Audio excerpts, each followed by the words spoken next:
Muy buenas tardes, bienvenidos todos a My Economy, el espacio cripto de Radio Intereconomía. Hoy tenemos jueves on-chain con Félix Fuertes, analista fundador de la Academia Formación en Inversión. Nos va a hablar hoy de los largoplacistas en Bitcoin, qué están haciendo.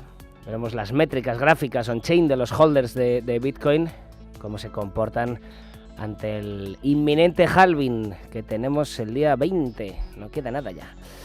Hoy también ha sido el halving, el de Bitcoin Cash, en este caso un protocolo que nació como bifurcación de Bitcoin con el objetivo de ser más rápida y más económica, y fue en el 2017. No digo bifurcación como algo negativo, al revés, esto se debe a que Bitcoin es una cripto, la reina de las criptos. Se ideó con un código abierto para que cualquiera pudiera replicarlo. En el 2017 hubo una división de programadores dentro de la comunidad de Bitcoin que pretendían que la red pudiera procesar más transacciones. Este es el segundo halving de Bitcoin Cash, tras el primero que se realizó en el 2020. Ahora las recompensas pasan de 12,5 a 6,25 Bitcoin Cash. Para hacernos la idea, el suministro total es de 21 millones y llevan minado casi el 94%.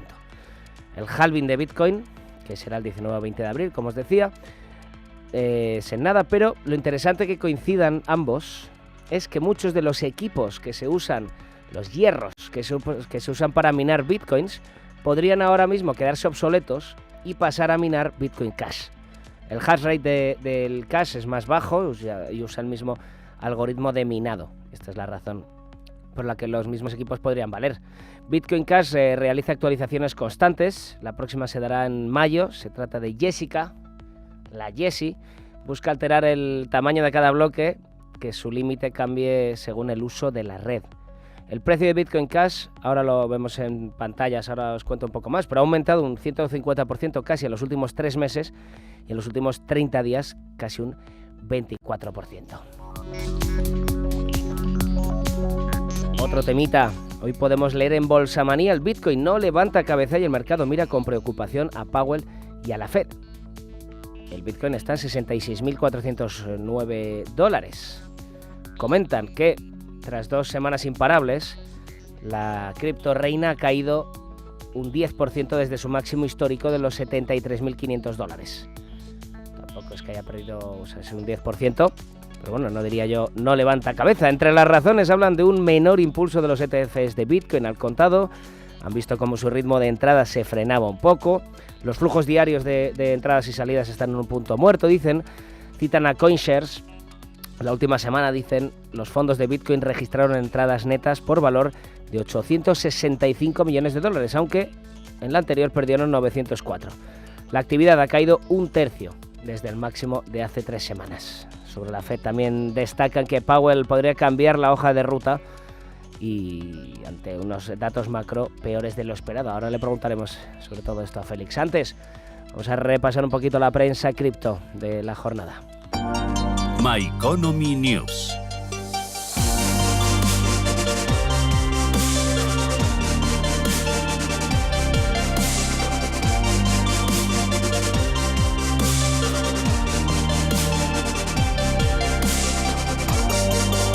La cuota de mercado de staking de Ethereum de Lido cae por debajo del 30%. Otras entidades destacadas contribuyen al ecosistema de participación de Ethereum.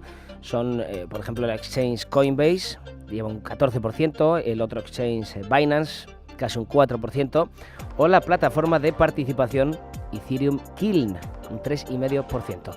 La popularidad de Lido en el staking de Ethereum, junto con la falta de competencia en el espacio, ha permitido a la plataforma ganar la mayor parte del mercado en staking de Ethereum. Seguimos, nos vamos ahora a Inglaterra. Su banco central y también su autoridad financiera, la FCA, han lanzado Digital Securities Sandbox para pruebas DLT. Ambos apuntan a que el grupo inaugural de solicitantes que se una a este sandbox será para otoño de 2024, es decir, ya están diseñando para permitir a los participantes probar la tecnología de contabilidad distribuida, la DLT, para comercio y liquidación de valores digitales como acciones y bonos. Según una consulta que han sacado de forma conjunta y un borrador de guía, el sandbox durará 5 años y podría conducir a un nuevo régimen regulatorio para liquidación de valores.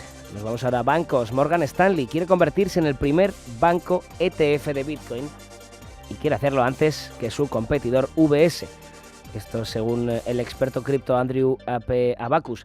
Morgan Stanley quiere convertirse en el primer depósito en aprobar completamente un ETF al contado de Bitcoin.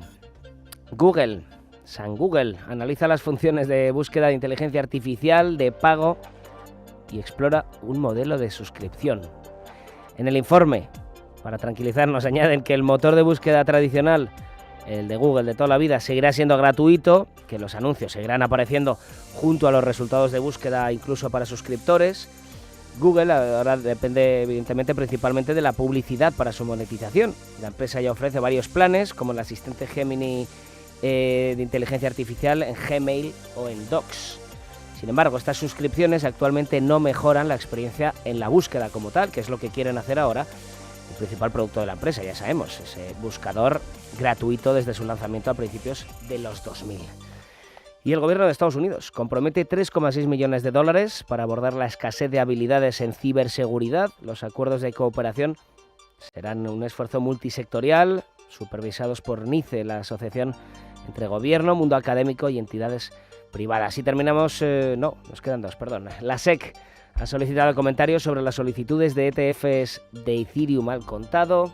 Se lo ha pedido a Fidelity, a Grayscale y a Bitwise. Muchos esperan que la comisión llegue a una decisión final sobre los ETFs al contado de Ethereum en mayo, con la aprobación o denegación de la presentación del principal, que es el de Van Eck.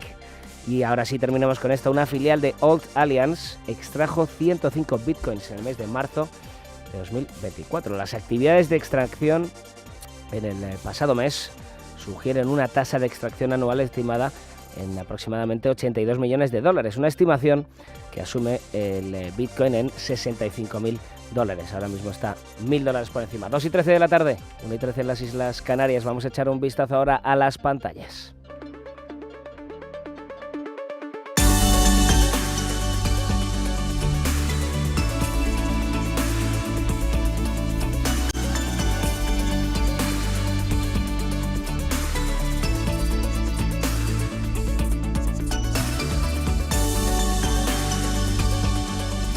Market cap global de las criptos en 2,5 billones, 2,5 trillón, ganando un 1%, un 1,2% en la jornada. Tenemos ahora mismo a Bitcoin los 66.550 dólares, ganando medio puntito en la jornada y está en negativo. En los últimos 7 días corrige casi un 6%. Lo mismo, un poquito más está corrigiendo en los últimos 7 días Ethereum, ahora mismo los 3.348 dólares, aunque recupera un 0,6% en el día de hoy. 1.000 millones más de market cap para Tether. Ayer estuvimos hablando de Tether, os lo recomiendo, con Francesco Spinoglio, fue un programa interesantísimo, lo tenéis en YouTube. Estuvimos hablando de la principal stablecoin del mercado, de dónde salen los fondos de Tether, en qué se basa cuando imprimen o acuñan más Tethers, cómo hacen un poco sus finanzas. De verdad, muy interesante el programa ayer con Francesco. Seguimos con Solana. Solana 186 dólares. Se ha vuelto a posicionar. Está mal puesto aquí en CoinMarketCap. Solana está en la quinta posición realmente. Pierde hoy un 1% de su valor Solana. En cuarta posición tenemos a BNB, el token de Binance, 587 dólares, ganando hoy casi un 6% y sigue en positivo en los últimos 7 días también, que no es lo normal ahora viendo las pantallas en tiempo real. Tenemos a XRP, muy alejado de sus competidores, ya lo comentábamos ayer. USDC, la segunda stablecoin más importante, ha superado en capitalización de mercado a XRP, al token de Ripple Labs, que se ha quedado en séptima posición con 31.000 millones de capitalización. 57 centavos para XRP, que se deja hoy un 1%, pero es que está corrigiendo más de un 7% en los últimos 7 días. Dogecoin, el principal de las memes, 18 centavos, ganando un 1% a la última hora, pero bueno, lleva una corrección acumulada en los últimos 7 días de un 17%. Se dice pronto. Seguimos con Cardano, 58 centavos, dejándose en los últimos 7 días un 10,5%.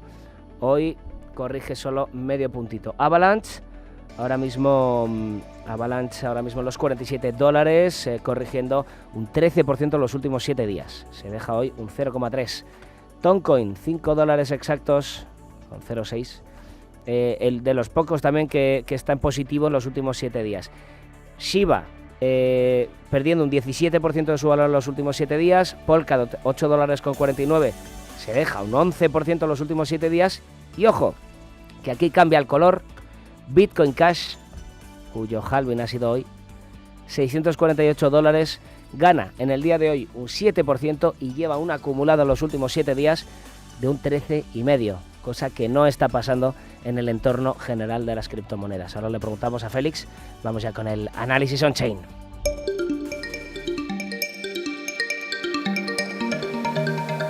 Análisis on-chain.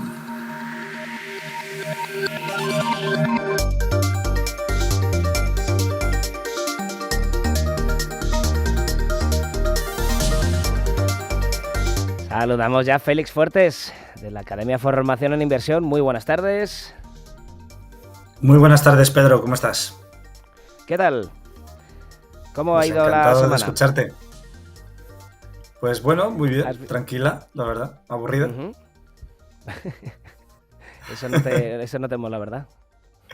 Yo pienso todo lo contrario, cuando las semanas son aburridas son las mejores, porque por lo menos para los que nos dedicamos al trading y hacemos operaciones en el mercado todos los días, bueno, hacemos de todo, ¿no? Pero en principio hay parte de operativa que se hace intradiaria, que si las cosas van bien y tampoco hay nada destacable y parece todo muy muerto, pues es lo mejor, porque al final yo prefiero que este oficio sea aburrido pero rentable a que sea movido y que no haya oportunidades. Hoy tenemos, mira, para empezar, he cogido, aparte de, bueno, vamos a comentar un poco el halving de Bitcoin Cash, esta bifurcación del año 2017 de Bitcoin, que se hizo un poco por que fuera más rápida, ¿no? Un poco que fuera más ágil. Coméntanos un poquito, ¿qué has estado mirando sobre este tema? Bueno, he estado mirando sobre datos on-chain sobre todo y la verdad es que se nota que el ecosistema no tiene demasiado aprecio por Bitcoin Cash porque no tienen demasiada información a nivel on-chain que se pueda revisar. Así que he tenido que ir directamente a la cadena de bloques de Bitcoin Cash. Tampoco voy a compartir el gráfico ni nada porque no es nada destacable, lo puedo contar aquí, que básicamente lo que más podríamos comentar de este halving es que los mineros pues han migrado, ¿no? Es decir, vemos que Bitcoin Cash no es una blockchain que haya traccionado lo suficiente para poder pues, dar seguridad a los mineros que estaban ahí. Es verdad que últimamente lleva un periodo de 6 meses pues, con una apreciación bastante gorda. Imagino que sobre todo pues, llevado por cierta manipulación de exchanges centralizados, ¿no? Sobre todo hay uno en particular que es un poco turbio, un poquito, que no me acuerdo del nombre porque lo vi hace 6 meses, pero vamos, un exchange que aglomeraba el 95% de todo el volumen de Bitcoin Cash, ¿no? Entonces, pues bueno, los mineros o los potenciales mineros, los que tienen esos hardwares, ¿no? para poder minar en la red de Bitcoin, han aprovechado para meterse en la red de Bitcoin Cash para extraer tanto valor como sea posible. Hemos visto que el precio de Bitcoin Cash también se ha revalorizado a raíz un poco de esa distribución. Cuando hay distribución en el mercado, los creadores de mercado suelen meter mucha profundidad por debajo para que el precio no caiga abruptamente. Y eso hace que el precio pues acabe subiendo más, ¿no? Es decir, cuando hay grandes liberaciones de criptomonedas o de tokens, el precio sube. Parece mentira y es algo que ni siquiera los creadores de mercado per se son capaces de explicarlo porque ellos solo se dedican a dar liquidez, pero pasa. Y hemos visto que antes del halving, 2 días antes, la dificultad en la minería de Bitcoin Cash se ha reducido considerablemente, lo cual muestra que que estos mineros que estaban en la red de Bitcoin Cash se han ido a otras redes, y en el caso de en este caso en particular, se han ido a la de Bitcoin, aprovechando que tenemos el halving en 27 días aproximadamente. Y bueno, pues que generalmente es ahora cuando pueden extraer el máximo valor posible. De hecho, el hash en la red de Bitcoin se ha incrementado muchísimo, la dificultad es mayor, y eso probablemente lleve a primero una liquidación de parte de los mineros para sufragar, para aprovisionar gastos, y probablemente también haya salida de mineros hacia otras redes como a lo mejor Litecoin o redes como Monero, Zcash, ¿no? Que otra vez empiezan a traccionar, porque estos mineros que están en Bitcoin pues ya vean que hacer minería en la red de Bitcoin pues no tiene mucho sentido. Entonces la dificultad caerá también, pasará exactamente lo mismo. Habrá seguramente una liquidación de bastantes fondos de Bitcoin, por eso generalmente siempre después del halving hay liquidaciones. Y luego ya pues probablemente veremos como esa criptoeconomía marcada, programada, ¿no? Que viene después del halving, pues acaba afectando el precio. Que en este caso, por ejemplo, el caso de Bitcoin Cash, desafortunadamente es muy especulativa, no tiene un apoyo real de instituciones. La realidad es que surgió como una alternativa mejor que Bitcoin, ¿no? De cara a conseguir que Bitcoin fuera no solo una reserva de valor, sino una unidad monetaria. Y bueno, pues yo creo que además si pensamos un poco en lo que sucedió en 2017, en ese hard fork, ¿no? en esa bifurcación de las redes de Bitcoin, intentando hacerlas más rápidas, más eficientes, con tamaños de bloque mucho más grandes, y que aún así la comunidad en términos generales sigue apoyando Bitcoin, sigue validando transacciones en Bitcoin, siguen comprando Bitcoins, aún a sabiendas de que es una red descentralizada e ineficiente, a sabiendas de que la comunidad de Bitcoin ha querido escalar la blockchain de Bitcoin, haciéndola mucho más eficiente. La realidad es que aún así parece que seguimos con Bitcoin. Entonces, hay cierta parte de irracionalidad por parte de los maximalistas y toda la comunidad de desarrolladores de la red de Bitcoin, que demuestra que para la gente Bitcoin no es ya o sea, en 2017 dejó de ser una alternativa al dinero y se convirtió en pues un activo digital que a ver si es una reserva de valor, pero que a priori pues ya no cumple dos de las tres condiciones que debería cumplir como activo monetario. Por lo que... ¿Qué son? Pues sería que sea divisible. Bueno, perdona, que sea divisible sí que lo cumple, disculpa. Que sea, o sea, es decir, que sea fungible, vamos. Que se pueda transmitir, ¿vale? Básicamente, que el caso de transmitir con cierta velocidad o cierta garantía, el caso es que Bitcoin, si tardas 10 minutos en validar una transacción, no puedes pagar un café. Si la comisión te cuesta mucho, ¿no? En la red, pues al final te cuesta más pagar la comisión que pagar el café o pagar lo que sea. Es verdad que con soluciones como Lightning Network esto se supone que se ha solucionado, pero al final vemos que es un parche que se ha colocado dentro de la red de Bitcoin, que realmente es algo que solucionó Bitcoin Cash, ¿no? Por lo que se nota que... O sea, y bueno, y luego la última es que tenga que sea una reserva de valor, ¿no? Es decir, que conserve su valor en el tiempo. Por lo que la realidad es que Bitcoin Cash ha traccionado porque hay especulación, pero es probable que ahora que se acaba esa especulación alrededor del halving de Bitcoin Cash, empecemos a ver cómo otras criptomonedas como Litecoin, Zcash, Monero y etc., que tengan blockchains similares de prueba de trabajo, si se acercan a sus momentos de halving o a momentos en los que la producción se va a reducir, es muy probable que veamos también este tipo de eventos a nivel de precio, de capitalización, que eventualmente se van a aprovechar, ¿no? Así que bueno. Y Félix, ¿cuántos se parecen de verdad? Es decir, ¿está descentralizada la red de Bitcoin Cash? ¿O al ser un...? La red de Bitcoin Cash Continúa. no está del todo... O sea, no está del todo descentralizada, porque la mayoría de los mineros que componen Bitcoin Cash realmente forman parte de... O sea, son muy pocas empresas, son actores que se conocen entre ellos. Hay muy pocos mineros comparados con los que hay en Bitcoin Cash, lo cual pues supone problemas como, por ejemplo, y de hecho se nota que no están coordinados. En 2019, por ejemplo, hubo una bifurcación de la red y de la misma red de Bitcoin Cash a una actualización que tuvo, ¿no? Y hubo un porcentaje de mineros, que aproximadamente creo recordar que fue el 23% de los mineros aproximadamente, el 23% de los mineros se quedaron en la red de Bitcoin Cash minando bloques sin tener ni idea de que se había producido una bifurcación, ¿no? Eso al final fue una especie de mensaje a la comunidad, sobre todo en 2019, donde se dejó bastante claro de que hay unos pocos que aglomeran el 77% de lo que es el poder de decisión en la red, que tomaron la decisión de realizar una acción sin comunicárselo a los demás. Y que los demás ni siquiera no es que votaran que no, es que directamente no votaron porque no lo sabían. Por lo tanto, cuando se produjo esa bifurcación hubo un montón de mineros que perdían dinero.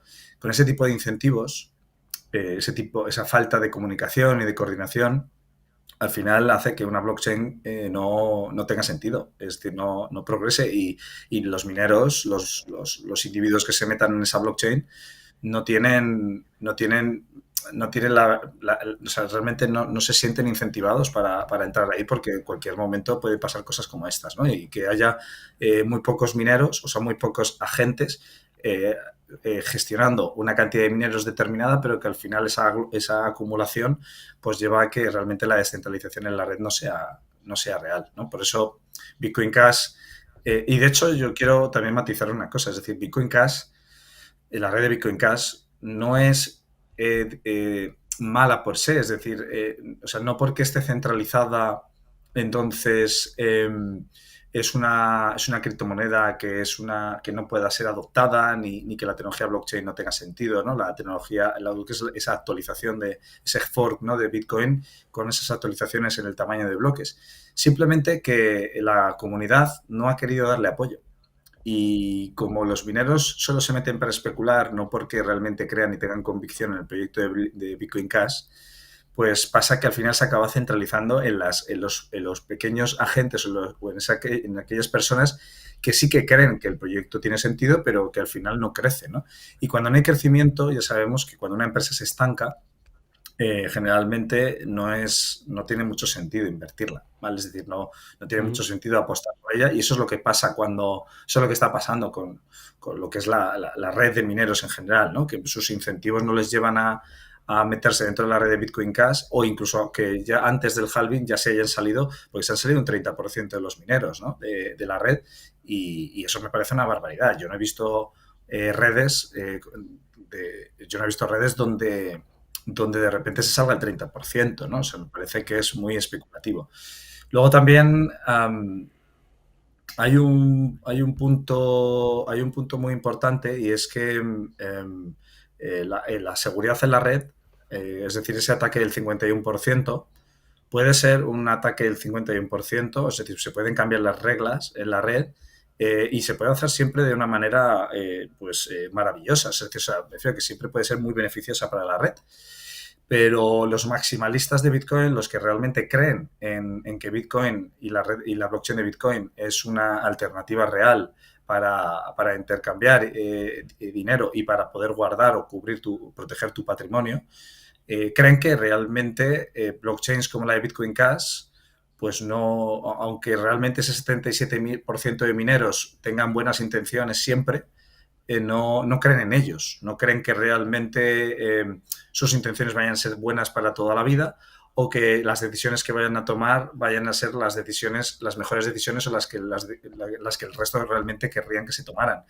Y eso al final lleva a un estado donde el mensaje que nos están dando el ecosistema de la blockchain de Bitcoin es de que necesitamos protegernos de nosotros mismos. Es decir, cuanto más descentralizado es un ecosistema, mejor, porque como no me fío de nadie y como no nos fiamos de nosotros mismos, entonces es mejor que no haya nadie que englobe una cantidad de gobernanza determinada, a pesar de que creamos que esa persona o esos individuos tengan la capacidad de hacer una buena gestión. Por eso a Ethereum se le ataca.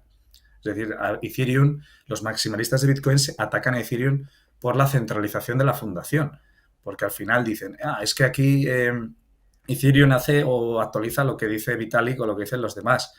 Y es que esa siempre va a ser la pega. Y eso es lo que lleva precisamente a que empresas como Yahoo, por ejemplo, comparado con Google, o empresas que podemos hacer comparables que fueran pioneras en su nicho, pues vemos que esos pioneros, los que empezaron, ahora mismo no son los líderes del mercado. Ahí les han adelantado por la izquierda varias empresas que vinieron después y que lo que hicieron fue directamente pues tener en cuenta que sí, que efectivamente nos tenemos que proteger de nosotros mismos, no nos podemos fiar, pero que también dar un voto de confianza a los que realmente están capacitados y preparados para sacar los proyectos adelante, ¿no? Hombre, pero la idea que vemos cada vez que habla Vitalik es un poco de seguir descentralizando la red de Ethereum, ¿no? Vitalik siempre ha estado orientado a la descentralización y de hecho se critica todo el rato y es que yo estoy un poco harto ya, ¿no? Porque al final demuestra que entonces la teoría de juegos no se entiende, no se comprende. La teoría de juegos ahora mismo se aplica directamente a dos activos muy valiosos para el ser humano, que es el tiempo y que es el dinero.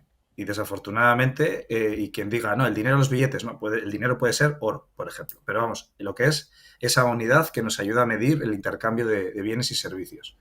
Y cuando yo pienso en Ethereum y cambia un modelo de preparticipación, un modelo de gobernanza, que lo que hace es que no entren los usuarios a entrar en un conflicto o a entrar a perjudicar a la red, porque iría en contra de sus intereses, porque estarían desperdiciando. O sea, es decir, estarían echando por tierra uno de sus recursos, que es el dinero, porque al final tú estás poniendo un capital ahí que como pierda valor por tus malas decisiones o porque quieras bloquear o porque no pretendas que todo vaya mejor, pues probablemente palmes pasta. Eso lleva a una descentralización mucho más sana que una economía donde, como la de Bitcoin, que lo que se habla, y la de Bitcoin Cash es lo mismo, ojo, o sea, es decir, ya has visto, Bitcoin Cash se sale el 30% de los mineros, pero ¿qué coño es esto? O sea, a mí me ha parecido que es una pena, es decir, es una pena que si luego queremos generar adopción dentro del ecosistema, que las personas que vean lo que ha pasado con Bitcoin Cash, pues se echen para atrás diciendo, ostras, es que a ver si me voy a equivocar de criptomoneda, a ver si voy a comprar la que no debería.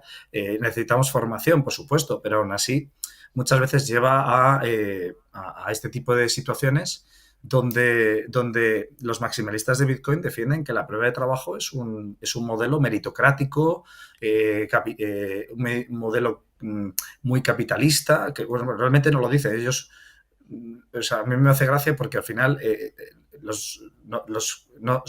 dicen que es muy liberal, ¿no? Sí, es liberal, pero un capitalismo extremo, porque al final el que no es capaz de aguantar el ritmo que le mete la red a la hora de aguantar la infraestructura y a la hora de tener que hacer provisión de los gastos y gestionar la deuda que tiene pues para mantener esa infraestructura, pues quiebra y se tiene que marchar.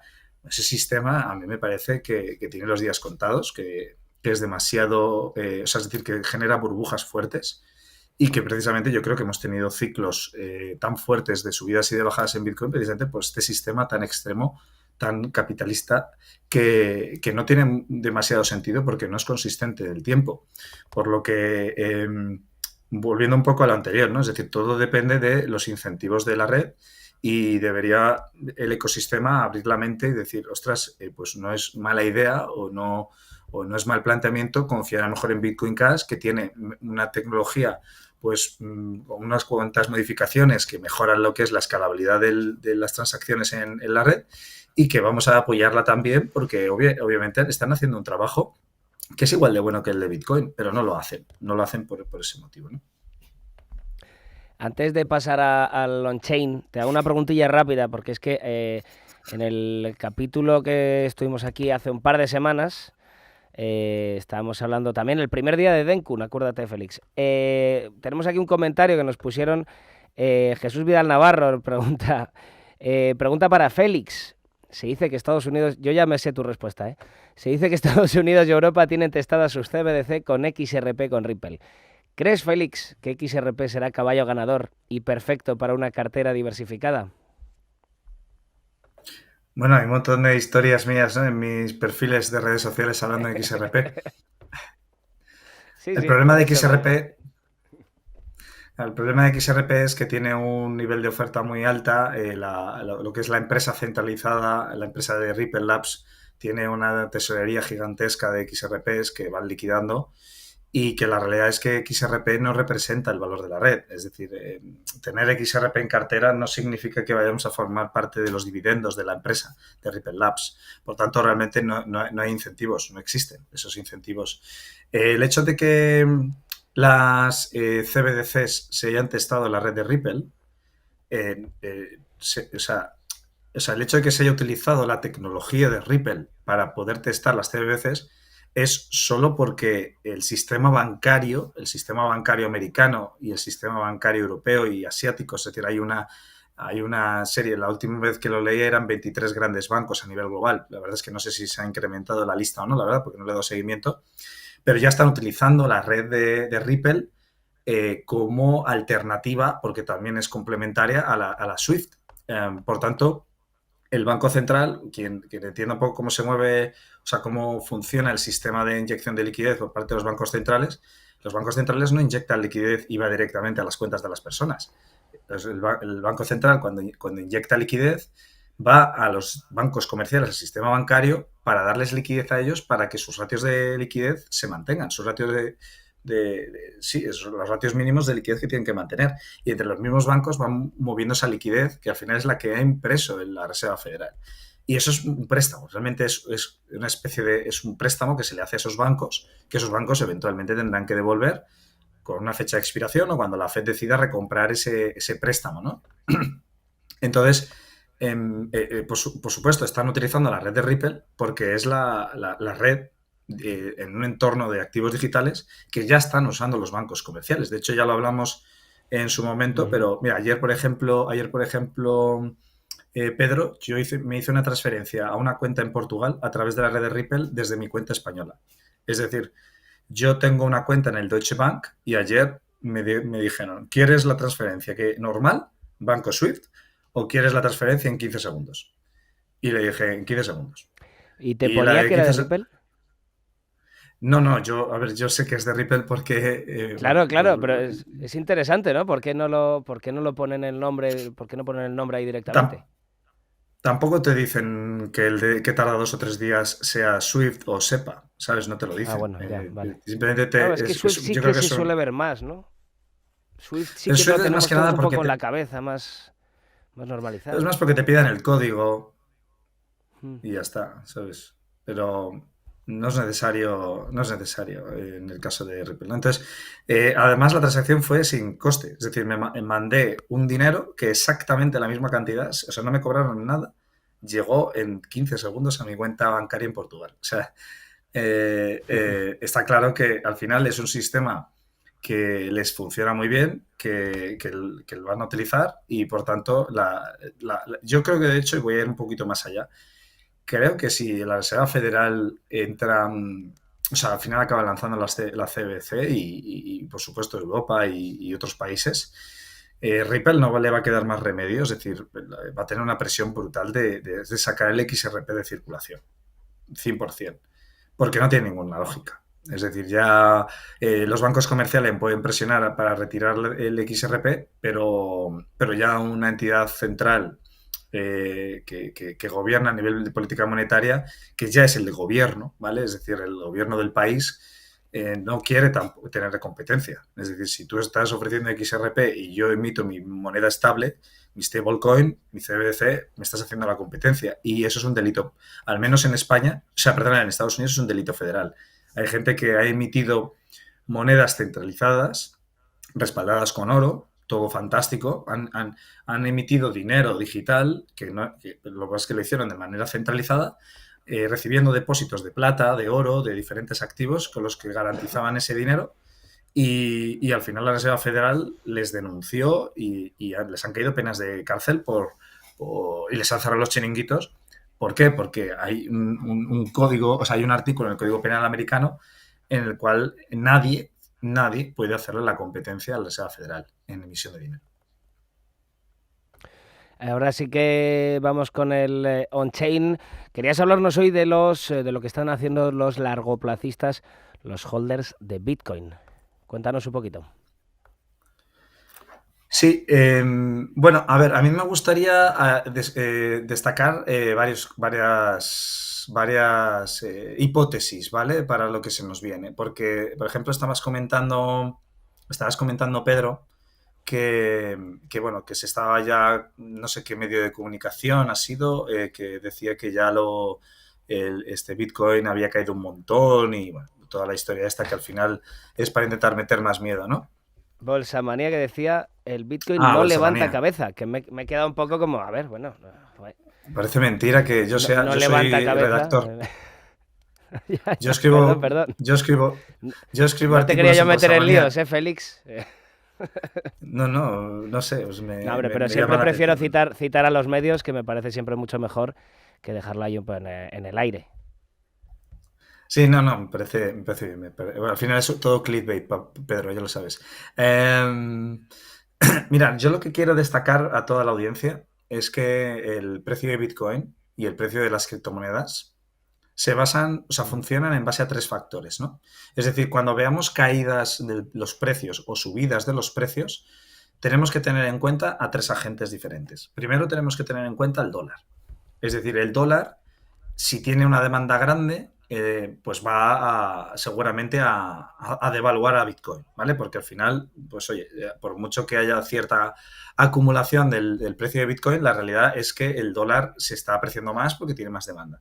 Entonces, hemos tenido un mes de marzo, por ejemplo, en el que el dólar se ha estado demandando mucho más que el precio que el propio Bitcoin, a pesar de los esfuerzos de los ETFs, y que además quiero mostrarte a nivel on-chain que los ETFs no son los únicos que están demandando, porque a nivel on-chain el nivel de demanda de bitcoins está entre 80 y 100 bitcoins por cada bitcoin que se manda para la venta, es decir, que hay entre 80 y 100 bitcoins entrando en billeteras frías para almacenarse, en comparación con cada bitcoin que sale al exchange para venderse. Y esto ha ido ocurriendo, es decir, este nivel de acumulación ha estado en máximos incluso en los días en los que los ETFs estaban en negativo, es decir, en los que Grayscale estaba liquidando más bitcoins de los que estaban realmente pudiendo comprar BlackRock y todo el resto de ETFs, ¿no?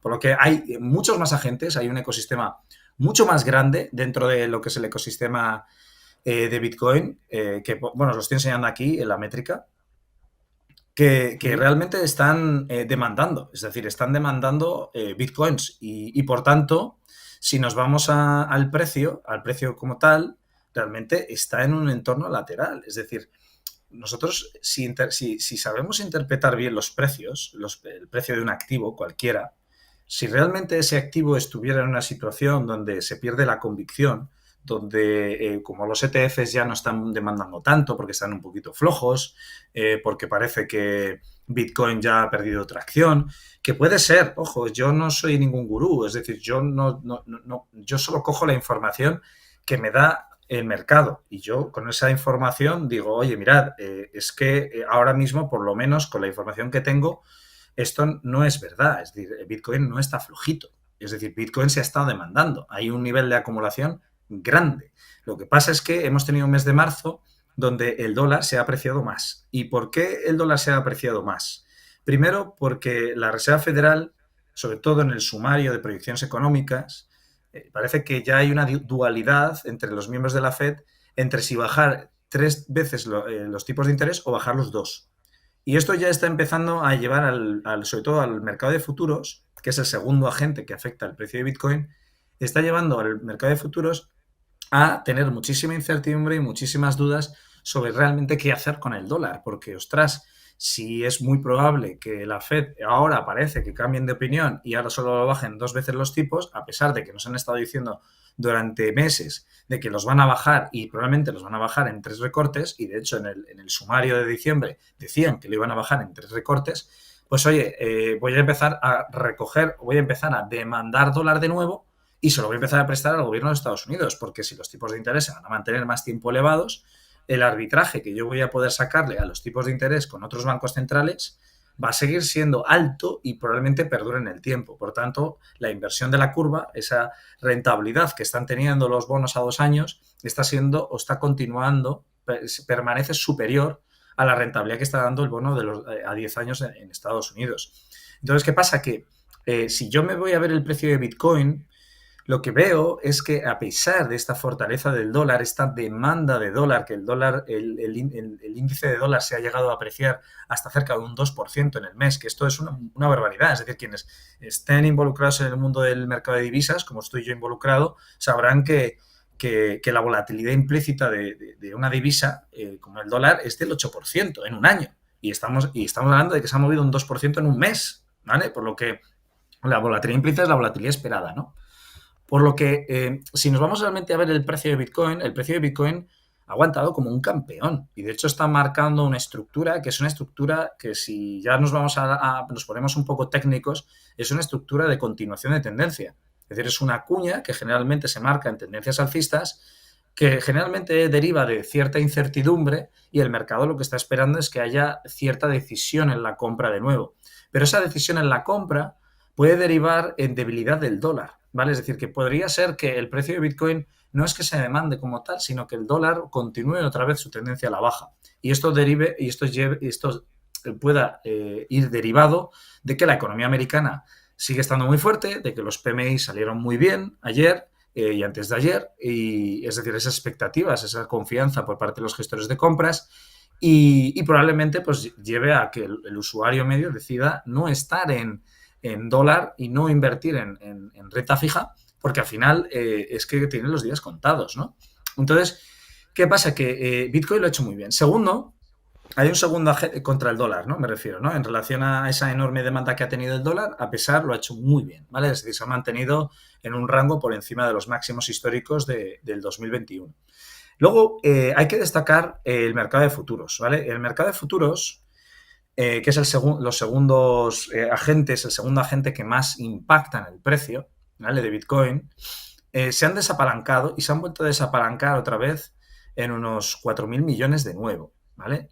Y si vemos realmente el excedente de largos contra cortos que se han desapalancado, es decir, si vemos realmente cuántos de estos 4.000 millones corresponden a, es decir, cuál es la diferencia entre ambos, vemos que los largos han excedido en un nivel de desapalancamiento de 260 millones de dólares. Es decir, que a pesar de que tenemos a los traders de futuros desapalancándose, que es verdad que aguantan todavía bastante, es decir, hay un interés abierto todavía bastante elevado, pero aún así el nivel de desapalancamiento de 260 millones sumado a las ventas que ha tenido Grayscale, sumado a esa apreciación del dólar, aún así seguimos viendo que el precio de Bitcoin se mantiene razonablemente bien y se mantiene razonablemente haciendo sobre todo lo que es retrocesos e imbalances sobre sus áreas de valor en desarrollo, que es generalmente lo que nosotros tomamos en cuenta de cara a buscar nuevas compras, ¿no?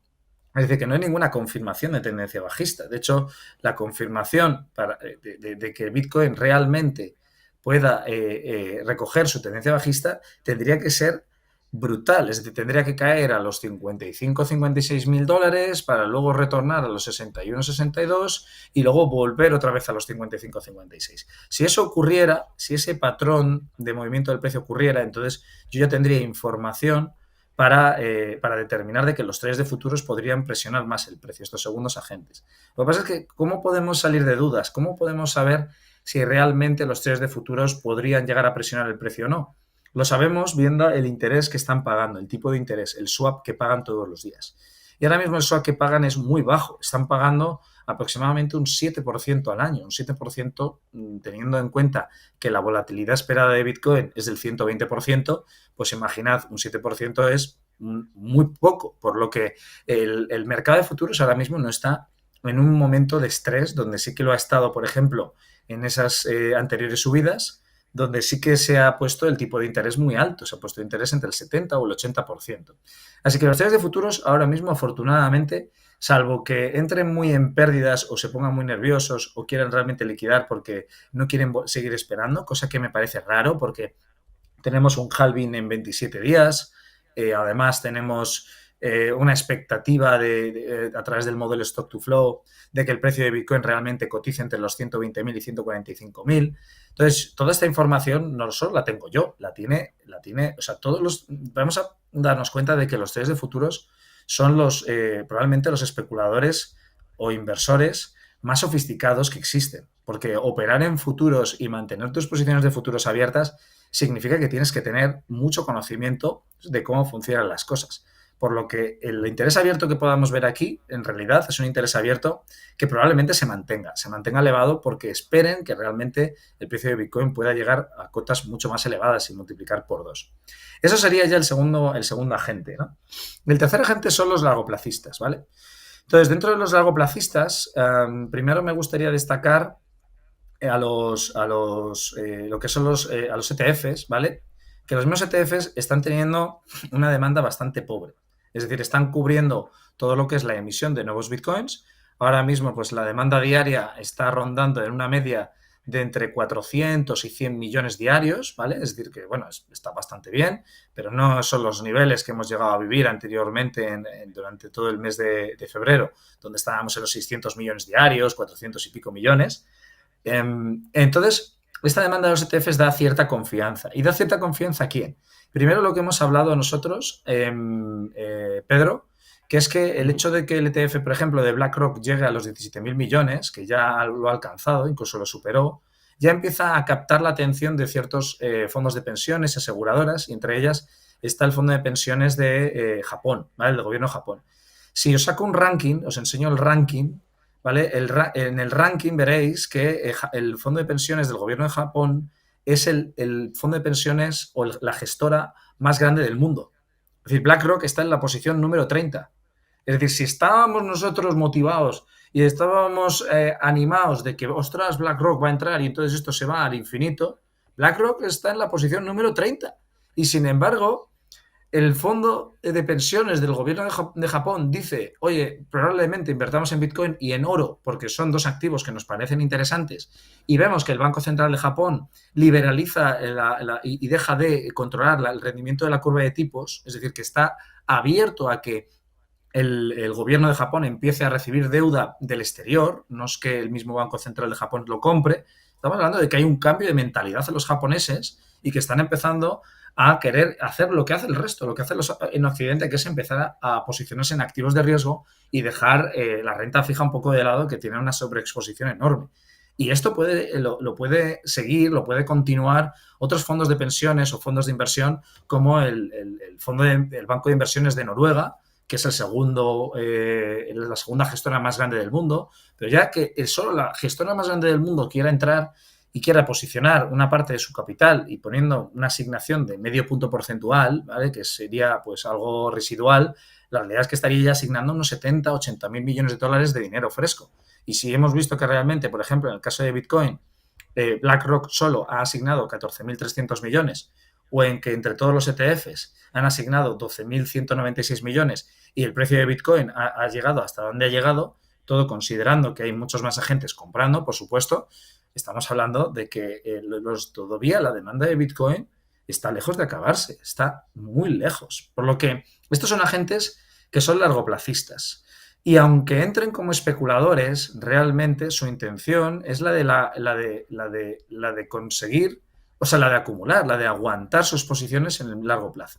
Entonces, aquí me gustaría destacar un dato, porque probablemente a lo mejor pues nos encontremos con una corrección del precio de Bitcoin, es decir, sería algo natural, sería algo que estaría razonablemente bien, porque dentro de lo que es las posibilidades de acción del precio que nos podríamos encontrar en Bitcoin como tal, es el hecho de que Bitcoin pueda querer irse, por ejemplo, hasta los 77, 78 mil y que no aguante ese nivel de subida y que otra vez regrese a buscar liquidez a los 70.000 o 68.000. Prefiero que Bitcoin corrija y corrija más y que luego vuelva a máximos históricos. Prefiero eso a que Bitcoin se vaya a los 78, 80.000 y decida corregir y volverse otra vez a la zona que estaba generando liquidez aquí. Porque si hace eso, entonces ahí sí habría un catalizador bajista. Es decir, sería realmente un cambio, o sea, una señal de cambio de tendencia que probablemente pues haría que me daría a mí la información suficiente como para considerar que realmente Bitcoin no está listo para irse a los 100.000, los 56.000, o sea, a los 120.000. Última conclusión, Félix, que nos queda menos de un minutito. Pues última conclusión, tenemos un escenario donde, y no había terminado, pero básicamente tenemos 1.400.000 bitcoins en manos de cortoplacistas, de especuladores que han comprado por encima de los $60.000. Estos especuladores no sabemos muy bien si realmente están aquí para ganar dinero fácil y rápido y perderán la convicción si el precio cae por debajo de los 60.000. Por tanto, mientras Bitcoin se mantenga por encima de los 60.000, todo bien. Si cae por debajo de los 60.000, entraremos en riesgo con estos especuladores. Habría que analizar también a los mineros. Y si Bitcoin vuelve otra vez a la zona de los 71, 72, 73, entonces probablemente tendríamos una confirmación o un patrón de continuación de tendencia y probablemente pues empezaremos a ver distribución de los largoplacistas otra vez.